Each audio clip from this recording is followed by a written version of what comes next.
There is a very firm reason why I don't hang out with too many people anymore. One, I'm 30 years old.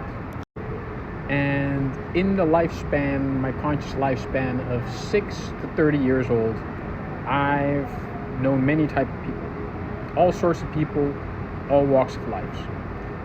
And I had two real ones. I have two real ones that are here right now. Two real ones in my circle. But I'm also very good at being an individualistic person, so I don't need too many people around. Plus, a lot of people have a lot of people around just so they won't feel lonely. And for some people, it does get lonely. Like, certain people, they're posting on YouTube how they don't have that many friends. Good. Learn to be friends with yourself, because that's the only person who's gonna be left when all this is over. You know you. Now you can go you versus you all the time you want, but eventually you're gonna have to meet you head on if you want old you to turn you into new you. That's the whole preaching of Alan Watts at this particular time. Know you so you don't have to go against you. And you go with you all the way to being the best you throughout the best years of you being you. That's a little bit of Chinese philosophy going westward for you, if you will. Now, a lot of people are afraid of themselves. Why? Because they're afraid to face the truth about themselves. That, as Carl Gustav Jung says, that whatever you feel like is the true you, the opposite might also very well be true. So the real you might also be the fake you. And the you you're trying to run away from might just be the you actually need to be at certain times of the month. For example, I'm not a violent person, but I have been through enough violent situations in my life to know, to see, to anticipate, and to intercept violence at any moment of given time.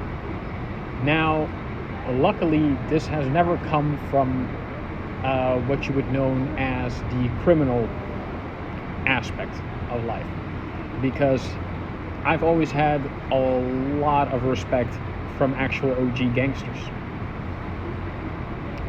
What I'm trying to say is most gangsters never try to fuck with me.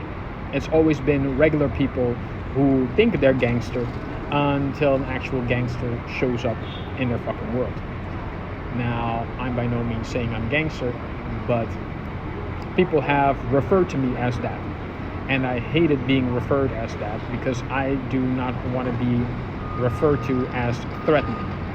But I've noticed from Western society, what is threatening is someone who can wholeheartedly exist completely within himself, his own body, his own boundaries, and his own methods of being that should never, ever be crossed. Because that's what real men do. That's what real gentlemen are. They're quiet, they keep to themselves, but they observe and they anticipate, and they always move accordingly to that. Because movies, people thought Scarface was a documentary. Ladies and gentlemen, it's science fiction. But it's been so adopted into our Western cultural norms and societies that we really don't want to think of ourselves or see ourselves in any other way, shape, or form. And within a lot of communities, it has taken over the background of it. So that being said, ladies and gentlemen, I wish you all a good day.